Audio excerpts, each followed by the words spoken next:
SMA മാത്രമാണ് നമുക്ക് muscular ഡിസ്ട്രോഫിയുടെ തന്നെ SMA പോലെയോ അതിനേക്കാൾ ഗുരുതരമായോ മറ്റ് കണ്ടീഷനുകളുണ്ട്. ഇപ്പം ഡ്യൂഷൻ മസ്കുലർ ഡിസ്ട്രോഫി എന്ന് പറയുന്ന രോഗം ഏതൊക്കെ നമ്മൾ പത്രത്തിൽ വായിച്ചിട്ടുണ്ടാകും. ഒരു വീട്ടിൽ 2 കുട്ടികൾക്ക് ഈ രോഗം വന്നു എന്ന കാരണത്താൽ, നിങ്ങൾ തിരിച്ചറിഞ്ഞു എന്ന കാരണത്താൽ മാതാപിതാക്കൾ ആത്മഹത്യ ചെയ്തത് ഏറ്റവും ഗുരുതരമായ അവസ്ഥയാണ്.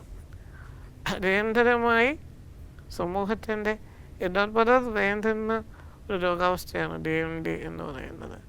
നിലവിൽ നമ്മുടെ ഡോക്ടർമാരൊക്കെ പറയുന്നത് 3500 ഒരു ആൺകുട്ടിക്ക് DMD വരുന്നു എന്നാണ്. ആൺകുട്ടികൾ കാണുന്ന രോഗാവസ്ഥയാണത്. ആ രോഗം ബാധിച്ച ആ ഒരു കണ്ടീഷനുള്ള കുട്ടികളുടെ ലൈഫ് സ്പാൻ ഇന്ത്യൻ സ്റ്റാൻഡേർഡ് പ്രകാരം 21 മുതൽ 28 വയസ്സ് വരെയാണ്. നമുക്ക് അറിയാവുന്ന ചില കേസുകളുണ്ട്. ഒരു മലപ്പുറത്ത് ഒരു വീട്ടിൽ 3 കുട്ടികൾക്ക് DMD ആയിരുന്നു. 2017 ഒരു മകൻ മരിച്ചു, 2018 രണ്ടാമത്തെ മകൻ മരിച്ചു, 2019 മൂന്നാമത്തെ മകൻ മരിച്ചു. ഇത്രയും ഭീകരമായ ഒരവസ്ഥയാണ്. ഇന്ന് എനിക്ക് തോന്നുന്നു ഏറ്റവും അധികം റിസർച്ചുകൾ നടക്കുന്നതും ലോകവ്യാപകമായി റിസർച്ചുകൾ നടക്കുന്നതും മരുന്നുകൾ ഉടനെ ഉണ്ടാകാൻ പോകുന്നതുമായ ഒരു രോഗാവസ്ഥയാണ് DMD എന്ന് പറയുന്നത്. നമ്മുടെ സ്റ്റേറ്റ് കുറച്ചുകൂടി ഇത്തരം കാര്യങ്ങൾ മുൻപോട്ട് പോകണമെന്നൊരു അപേക്ഷ ഓൾറെഡി നമ്മളത് ഗവൺമെൻറ്റിന് സബ്മിറ്റ് ചെയ്തിട്ടുണ്ട്. ഡീറ്റെയിൽ പ്രപ്പോസൽ തന്നെ വെച്ചിട്ടുണ്ട് അതിനെ കുറിച്ചിട്ട്.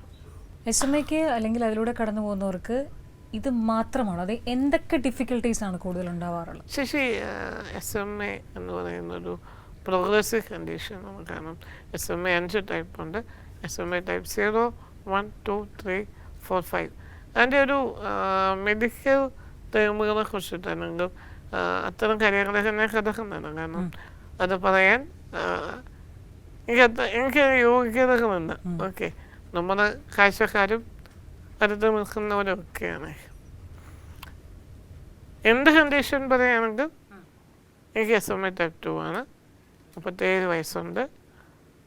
എനിക്ക് എൻ്റെ കണ്ണും എൻ്റെ നാവും മാത്രമാണ് എൻ്റെ ഇഷ്ടത്തിന് ചുരുപ്പിക്കാൻ പറ്റുന്നത്.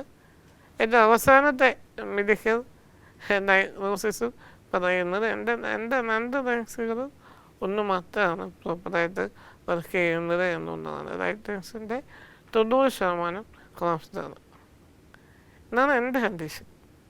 അപ്പോഴത്തേക്ക് ഞാൻ സംസാരിക്കുന്നുണ്ട് അത് തെറ്റാണ് എന്നാണ് പറയുന്നത്. ഓക്കെ, കൂട്ടുകാരെയൊക്കെ കാണാറുണ്ടല്ലോ, അതായത് ഇതേ അവസ്ഥയിലുള്ളവരുടെ കാണാറുണ്ട്, നിങ്ങളുടെ മീറ്റപ്സ് ഉണ്ടാവും അല്ലേ? കൂട്ടായ്മകളിൽ എപ്പോഴും റെഗുലറായിട്ട് കാണാൻ പറ്റുന്ന അല്ലെങ്കിൽ ഒരു കൃത്യമായ ഇൻ്റർവെൽസിലെങ്കിലും കാണാൻ പറ്റുന്ന എത്ര പേരുണ്ട് നിങ്ങൾ? നമ്മൾ പോകുന്നത് പോലെയാണ്. ഇപ്പം തിരുവനന്തപുരത്ത് വരുമ്പോൾ ബാലു നമ്മുടെ സുഹൃത്താണ്, അദ്ദേഹം യൂണിവേഴ്സിറ്റിയിൽ ജോലി ചെയ്യുന്നു. എൻ്റെ ഡിസ്ട്രിക്ട് കോർഡിനേറ്ററാണ്. ബാലുവിന് മിക്കവാറും കാണും. അത് ഓരോ സ്ഥലങ്ങളിൽ പോകുമ്പോൾ ആരെയാണ് കാണാൻ പറ്റുന്നത് അവരെ കാണാറുണ്ട്. പിന്നെ നമ്മുടെ ഗ്യാതറിങ്ങുകൾ ഒട്ടുമിക്ക മാസങ്ങളിലും ഓരോ ജില്ലകൾ അടിസ്ഥാനമാക്കി നടക്കാറുണ്ട്. മൈൻഡിൻ്റെ ഭാഗമായി ജീവിതം കൊണ്ടുപോകുന്ന മസ്കുലർ ഡിസ്ട്രോഫി SMA ബാധിച്ചവരുടെ അപ്പം അതിൽ പങ്കെടുക്കാൻ പറ്റുന്ന ഇടങ്ങളൊക്കെ പങ്കെടുക്കാറുണ്ട്. അവരൊക്കെ ഈ കാണാൻ പോകുന്നവരൊക്കെ പുറത്തിറങ്ങാറുണ്ടോ, അതോ നിങ്ങൾ മനഃപൂർവ്വം വോളണ്ടിയേഴ്സ് അവരെ കൊണ്ടുവരാറുണ്ട്. അവർ കൊടുക്കുന്ന ഒരു ഭീകരമായ ധൈര്യമുണ്ട്. അത് ഈ വാക്കുകൾ കൊണ്ടൊക്കെ പറയുന്നതിനപ്പുറത്താണ്. ഓക്കെ, ഇപ്പം ഏതത്തെ ഒരു സംഭവം ഉണ്ടായത് എന്താണെന്ന് വെച്ചാൽ കൊല്ലത്ത് നിന്നൊരു കുട്ടിയാണ്. കുട്ടി ഏകദേശം ഒരു 10 വർഷത്തിന് മുമ്പായിരുന്നു പുറത്തേക്ക് ഇറങ്ങിയത്. അവർ കഴിഞ്ഞ തിരുവനന്തപുരം പ്രോഗ്രാമിന് കൊല്ലത്ത് നിന്ന് എൻ്റെ അടുത്ത് ട്രിവാൻഡ്രത്ത് വന്ന് പ്രോഗ്രാം അറ്റൻഡ് ചെയ്ത് തിരിച്ചുപോയി. ഒരു 3 വർഷം മുമ്പാണെങ്കിൽ അത് അവർ തയ്യാറാകുമോ എന്നുള്ളത് ചിന്തിക്കാൻ പറഞ്ഞു. അത് കുട്ടികൾ കൊടുക്കുന്ന ഒരു വലിയ ബലമാണ്, ധൈര്യമാണ്. അതാണ് ഞാൻ പറഞ്ഞത് ചങ്ങാതിമാർ ഇസിക്കറ്റു ചലനം എന്ന് പറഞ്ഞത്.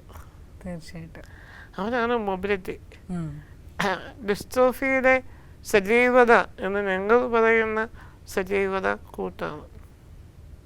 അതെ, ഓരോ വാക്കിനും ഉണ്ട് അതിൻ്റെതായിട്ടുള്ള അതെ, ഡെപ്ത്. കാരണം കൂട്ടൊരു മാതൃകയാക്കി എടുക്കണം. കാരണം അവരെ മാറ്റിവെക്കുന്ന അവരുടെ സമയമുണ്ട്. കാരണം ഇന്ന് നമ്മൾ ഏറ്റവും അധികം പറയുന്നത് എന്താ, സമയമില്ല എന്നുള്ളതാണ്. അതെ, ഇന്ന് ഞാൻ ട്രിവാൻഡ്രത്ത് രാവിലെ 11:30 വന്നൊരാളാണ്. പിന്നെ കൂടെ 4 പേരുണ്ട്. ഒരു പഠിക്കുന്നവരാണ്, നോമ്പുള്ളവരാണ്, നോമ്പിൻ്റെ ക്ഷീണം, പഠനത്തിൻ്റെ ഒരു ബ്രേക്ക് ഒക്കെ ആയിട്ട് ഒരു ഇന്നുണ്ട്. കാരണം അവരുടെ ജീവിതത്തിൻ്റെ അടുത്ത ഘട്ടത്തിലേക്ക്, അവരുടെ കരിയറിൻ്റെ അടുത്ത ഘട്ടത്തിലേക്ക് പോകുമ്പോൾ ഞങ്ങളുടെ സമയം തരികയാണ് നിനക്ക് വേണ്ടി. അതൊരു ഉറപ്പാണ്, ജീവിക്കാൻ പ്രചോദിപ്പിക്കുന്ന ഉറപ്പാണത്. തീർച്ചയായിട്ടും. നമ്മുടെ യുവതലമുറയെ ഒരുപാട് കുറ്റം പറയുന്നു. അവർ സെൽഫ് ഫോക്കസ്ഡാണ്, സെൽഫിഷാണ്, അവർ ഡ്രഗ്സ് ഉപയോഗിക്കുന്നു, അങ്ങനെയാണ് ഇങ്ങനെയാണ്. പക്ഷേ 100-ൽ 10 90 ഏറ്റവും മനോഹരമായിട്ട് പോകുന്നുണ്ട്. ആ 90-നെ നമ്മൾ കണ്ടേ പറ്റൂ.